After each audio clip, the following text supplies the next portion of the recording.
What's up, Gopher fam? It's your boy Kendall Shell, one of the hosts of Outside the Barn. We are coming with a whole new season of podcast, and we're here for season 2, episode 1. Let's get it. Go Gophers.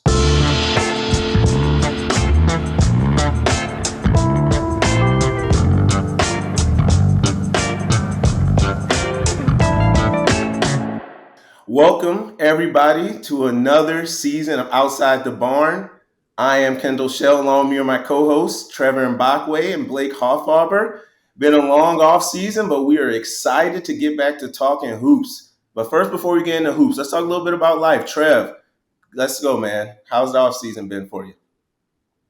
All season's great. I can't believe it's already college basketball season again. It feel like it went by so fast. But my off season was great. I have a new job now. I'm an AD at activities director at Tartan High School now, so it's a big move for me. So that's been fun and enjoyable to kind of get back to the east side of the metro. A lot of schools that I played against growing up. So that was fun for me. I had a good summer, good off season. How about you, Blake? Good, man. It's good to be back. Had another addition to the family, so I finally got my boy. I got two girls and a boy that's about 13 weeks old now, named Perry. But had a good off season, doing well. Still in the same job in the insurance industry, but just happy to be back. Happy to be have Feast Week come up here pretty soon and start talking basketball again. You say you're having 5 more kids? No, I don't know about that. Maybe one, but we'll see. Three's a juggernaut right now, so. Hey man, so you got the kid, you got an AD job. Can't really top either of you, but life's been good, man. Still down here in Dallas, the only Gopher fan in Texas, so that's been fun. Down here, still in the sports entertainment industry, same job, so that's been going well. But just like y'all, man, I'm excited to talk hoops. I'm excited to get back to it. Just being around all the athletes and being in the industry, it's like college basketball, Minnesota basketball, is still everything to me, and that's what's in my heart. So I'm just excited to get back into it. Trev, man, with Tartan, you got some guys coming to the Gopher soon.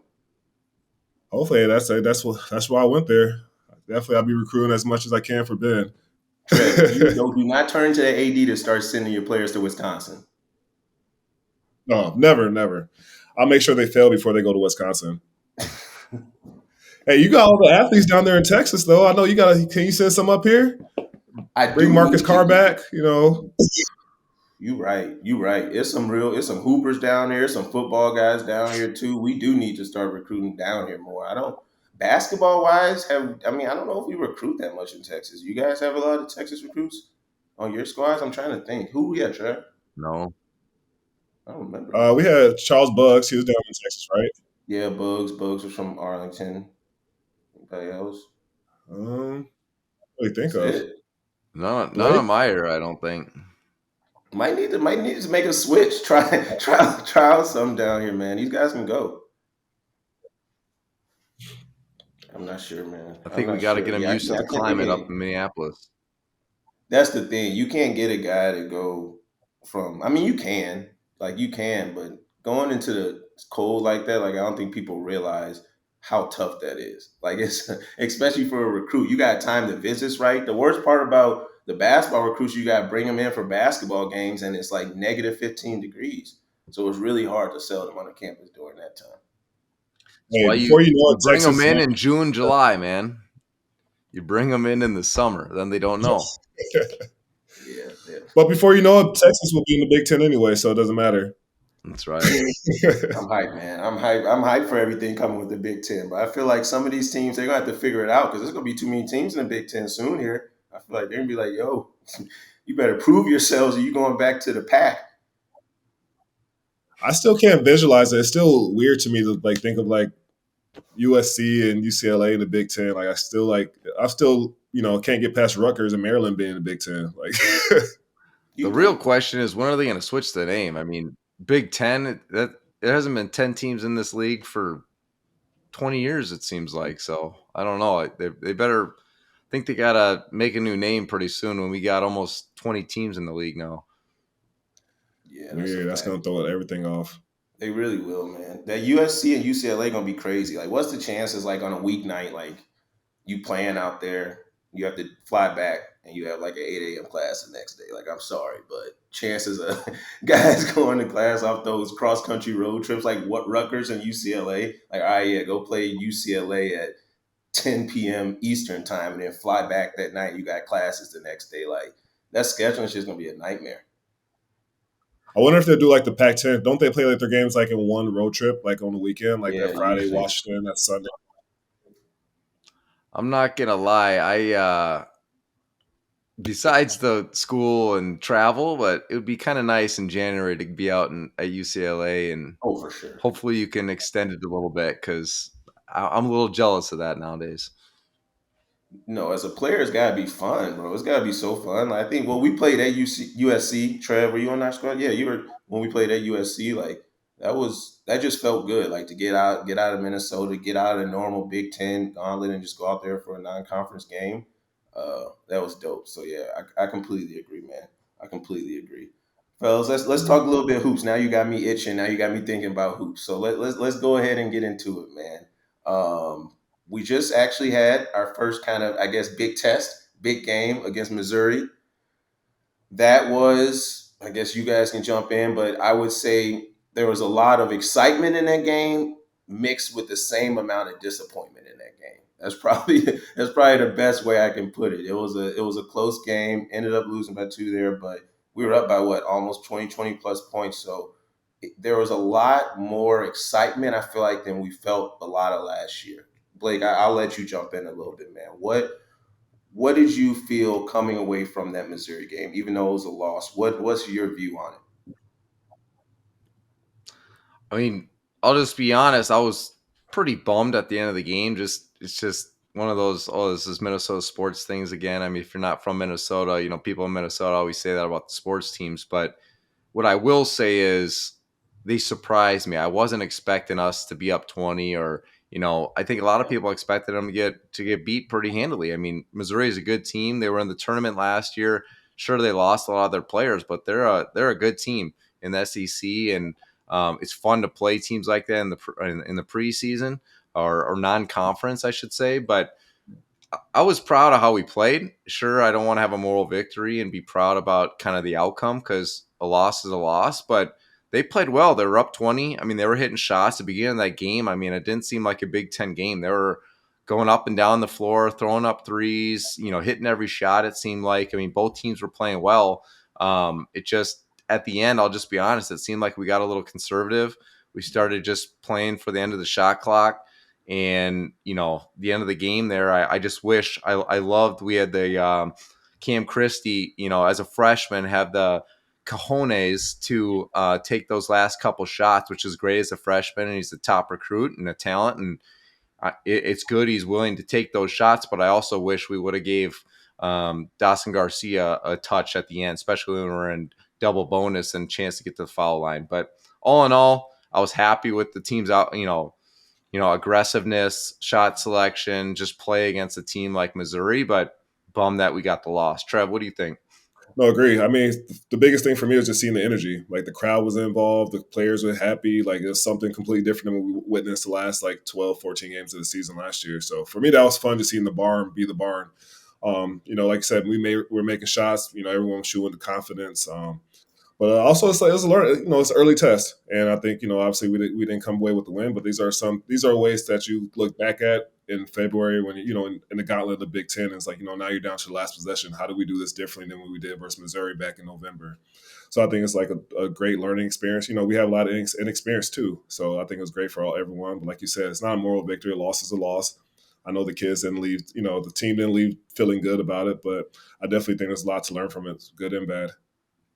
Yeah, I think that adversity Kendall? helps. I agree, Trev. It sucked for sure, but I think we do look back on it, that gauntlet of the Big Ten, like, this is going to hurt. This is going to sting. And they can go look back at that last, what, 12, 13, 14 minutes in that second half. That's all Yeah. they need to probably look back at the next day and see, like, how close they are. And that's kind of what I was saying a lot last year. I know it was a lot of times where, we felt like we were just bottom of the barrel Big Ten last year. But when I looked at the other teams, they really weren't that much better. Like, the difference between the worst and the best team in the Big Ten is not as much as it used to be to me. Like, you really can compete in the Big Ten this day and age. We're seeing that with, like, the Michigans and the Michigan States, following the non-conference games, the teams that say they should be beating. So I think the adversity is going to help them. And also, to your point, Blake, it was fun. Like the first beginning of the game, I mean, threes, they were running up and down, they were scoring. Like that did not seem like a Minnesota team, right? They hit their first 5 3 pointers. Like, has that ever happened in the last 3, 4, 5 years? Like, it was bad. So I think that was fun. I think that's more of a Ben Johnson brand of basketball. And so I feel like, as fans, I know he's getting a lot of harp right now, but we should be excited about that, right? We're not watching Gopher football where they run on third down. Like, at least we're out here firing. You know what I mean? So I'm excited about it. I think the team's a lot different. What they probably played 8, 9 deep. Like they played way more deep than the last few seasons too. So I'm excited. I don't know. I think it's a good style of basketball. Blake, I feel like you would have thrived in this system as a shooter. Yeah, man. The first 10 minutes, I was having flashbacks of wish I would have been playing this day and era, just with them running and gunning and shooting threes the way they were. I mean, the positive side is I think last year we tried to do it, we just didn't have the shooters. This year we're having some shooters. I mean, we got some transfers in the portal that can shoot. And granted, this last game over the weekend they didn't shoot too well, but I mean, these guys can shoot. They got good form, good rhythm, good. We just got to have better shot selection, but we got guys that can shoot, so it's going to be fun. We just need to make sure we're all hitting at the same time. And can we just talk about how important, how fun it is having Isaiah and Parker back? Like that Yeah. energy, that Yes. length, and like just like they're gonna give once they catch their rhythm, it's like there's so many different things we can do with that lineup with Ola Joseph. Like they're tossing. Like Pharrell's, he hasn't played more than 16, 17 minutes a game, really. So I'll be interested to see like if his minutes, increase or if that's kind of going to be what he's going to be at for the whole season. Yeah, I agree. That Yeah, I mean, I Pharrell. think if we're going to talk, Go ahead, Blake. go ahead. Well, I was going to say, I think to Trevor's point, I think if we're going to talk about kind of the X factors of our team this year, I mean, I almost think not one person, but it's the bench, right? Because if a guy's not playing well, last year he wasn't playing well, they couldn't pull anyone off the bench. They didn't have the kind of amount of players that could play. Well, now we got a squad. We got a bunch of players that can play. So if you're not playing well, Ben can go to the bench and say, "Hey, someone's going to replace you." Versus years back, he couldn't really do that. So I think the bench is a motivator, and we got guys that are just as good coming in off the bench, like Pharrell Payne and Parker Fox, and guys like that. That Cam Christie.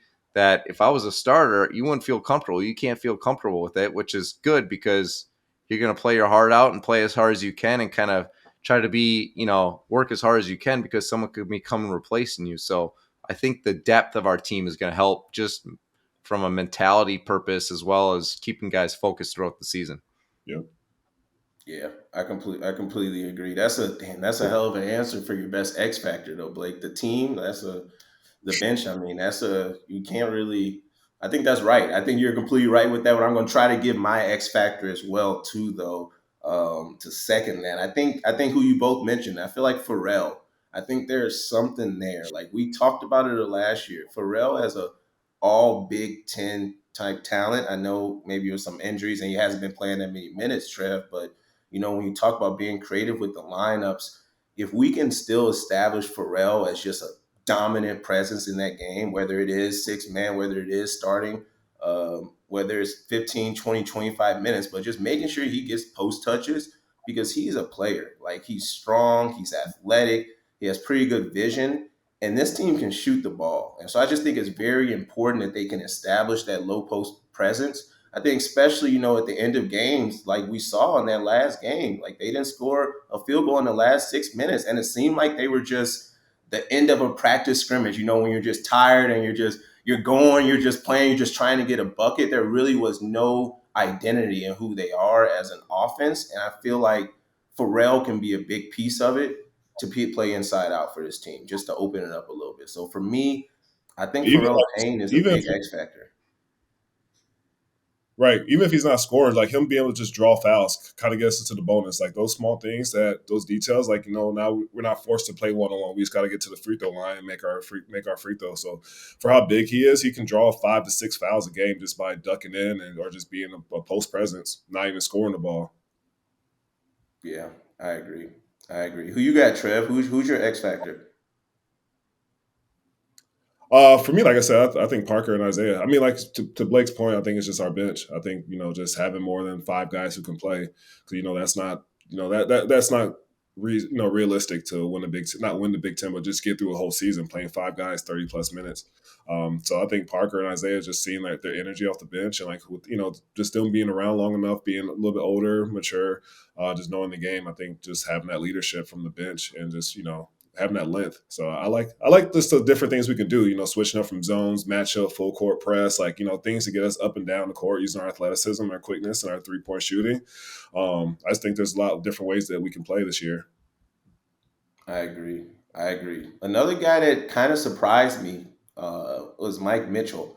I feel like he's someone that I think he has some potential. He has a really good handle. I was scared because usually I heard he was a knockdown shooter, and usually when you're no offense, Blake, when you're a knockdown shooter, the handle doesn't really come naturally. And so I just saw him in a lot of pressure situations where he kind of has it on the screen, but he has a quick pull up, right? He can get to it very quickly, and so to me, I think we can keep an eye out on him. I feel like he's kind of, a confident guy out there, brings everybody together. Everybody respects him. I think he can be an important piece and, a surprise guy for us this season from a shooting standpoint, from a scoring standpoint, and really just from a leadership standpoint. I think we saw in the end of that game, it's going to be important to see who's that leader on the court when things start to go wrong and when they're on the road in the Well, Big Ten. who the leader has to be though.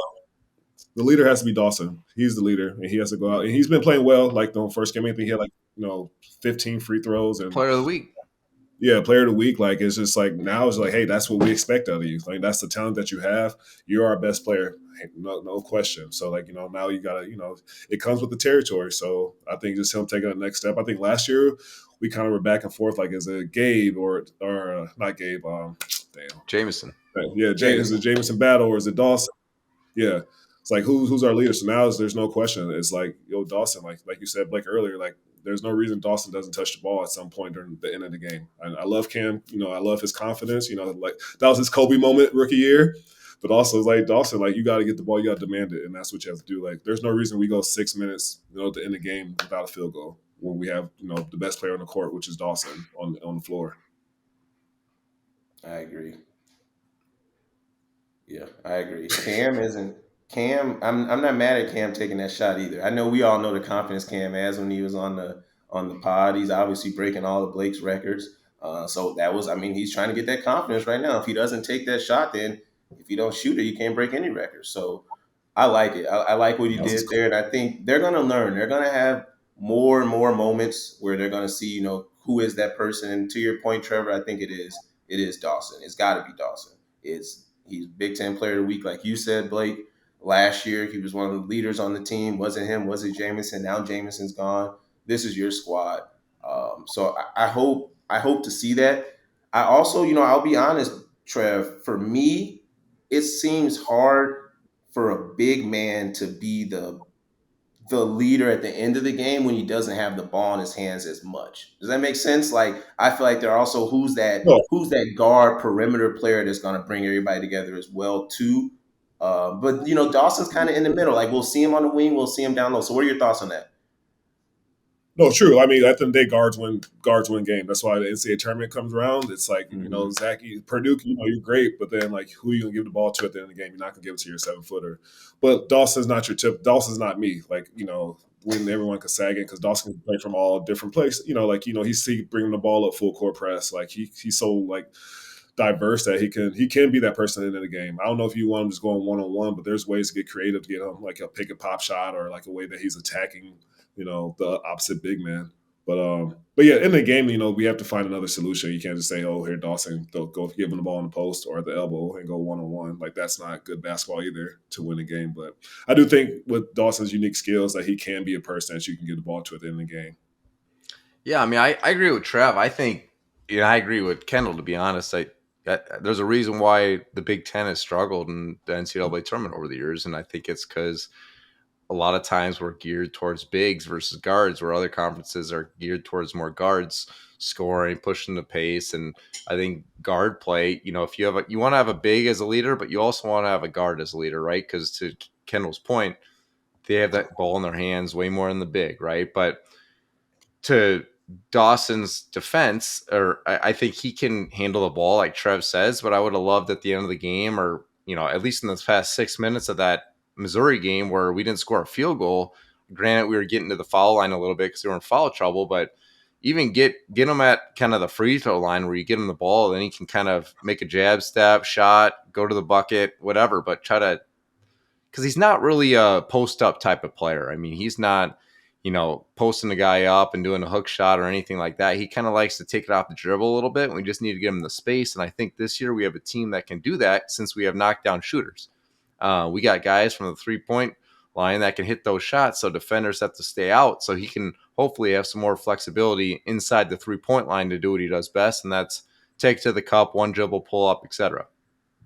But like you remember Deshaun Thomas, like run them off screens, like have the other big man chase them, like things that they're not Yep. used to. Now you have a switch. Now you can throw the ball into him in the post. And now like now you got a smaller guy on you. Now you can make him work, and he could be that back down, or whatever.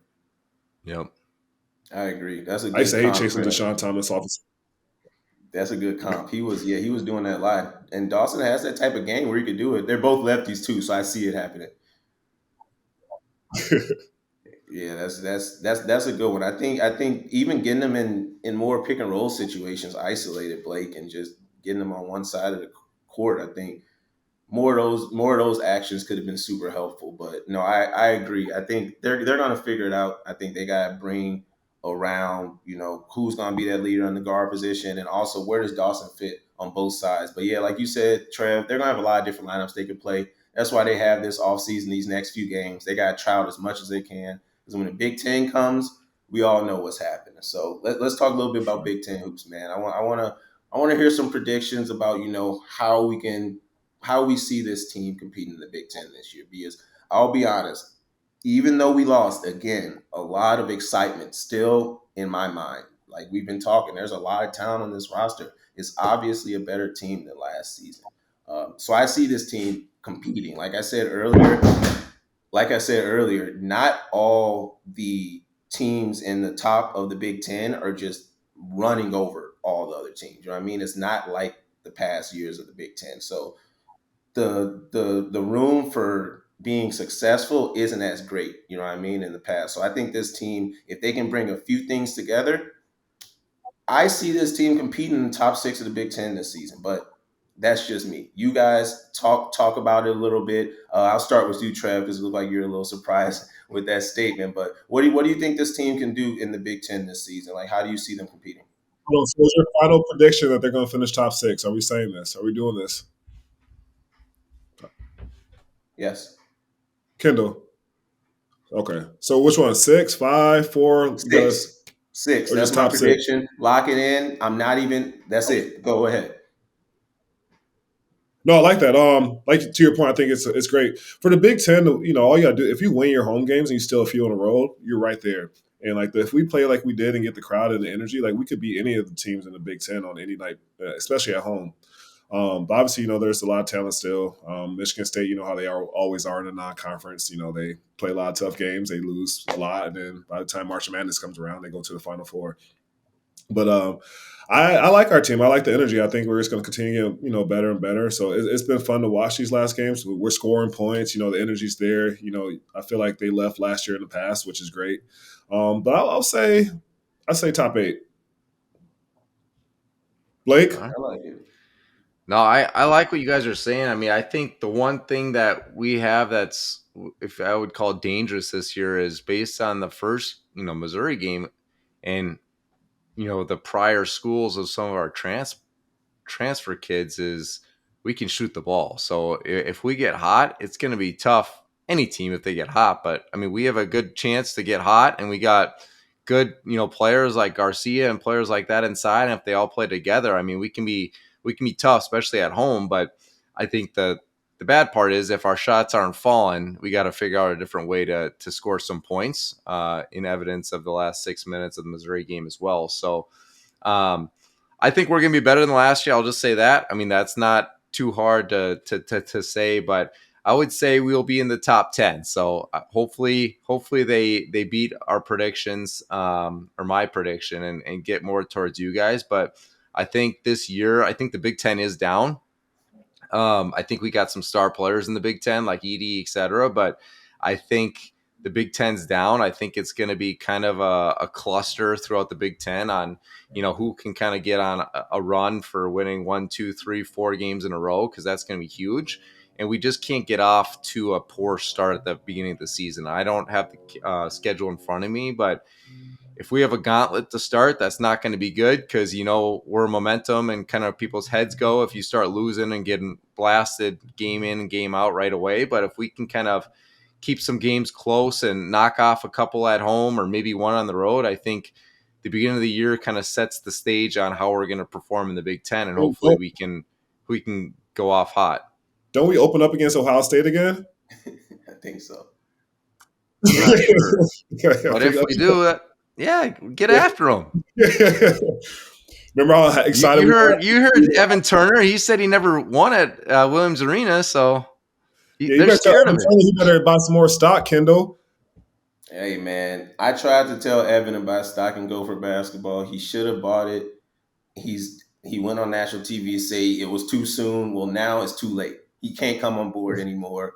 We've got the guys on the bandwagon. I think we beat that Ohio State team. And to your point, Blake, there's got to be momentum going forward. We have to protect home court. I think that's super important. I think, they lost to Missouri. That was bad, but let that not be something that we get used to at home. Because if we do start losing at home, it's tough. The fans aren't there, and you know what it is when you have to start bringing your own energy. So we just need to start some momentum in the season to really, really bring the fans there and just bring the excitement back. But I'm still high on Minnesota. I've still got the stock for our squad. I think that they can play. I think they've got talent. And Blake, to your point, I very much agree. It is a down year in the Big Ten. There's obvious flaws on every squad I've seen. A lot of obvious flaws, actually. And so if we can just be tough and we can get through that Big Ten gauntlet and not have any slides like you talked about, I think they can make something happen. And to both of your points, we'll end with Parker and Isaiah. I think those two are so important. Having those two on our podcast in person in Dinkytown at Tony's, if you guys remember, like I still think about just how mature those two were.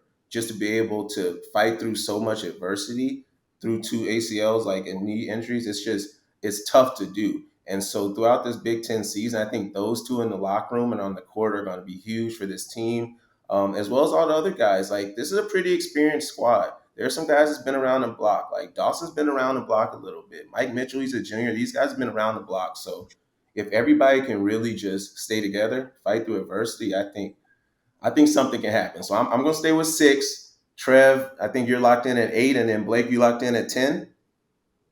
Yep, Let's get it, man. I'm I I'm I feel good excited. I about think it. it's going to be a good one. I hope they do better than what I think. But I mean, I hate to say it, but it's gonna be a lot better than last year if we get even 10.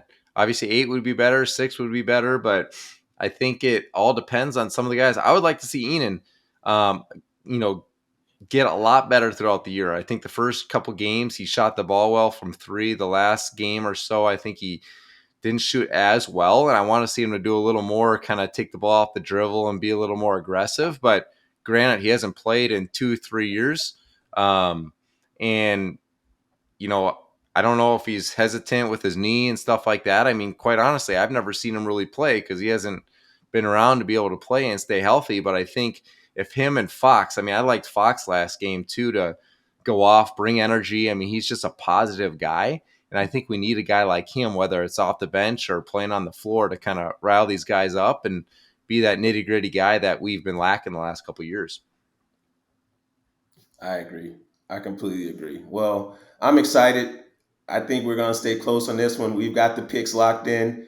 But this is going to be a fun season, fellas. I think we can stay close, and hopefully we see a lot of player development, and hopefully fans are excited. We need more excitement around the program. So I think it's going to be up to us to bring it and bring a real perspective, because I think a lot of people are just looking at box scores right now when it comes to Minnesota basketball. So I'm not going to have conversations with those people. Let's have conversations about actually what's going on, and actually the growth of this program, which obviously is there from last season. So appreciate you guys, man. I'm excited for the rest of the season here. Thank you, everybody, for listening to another episode of Outside the Barn. For Kendall Shell, Trevor and Bachway, Blake Hoffarber, we'll see you guys later. Sky Ma.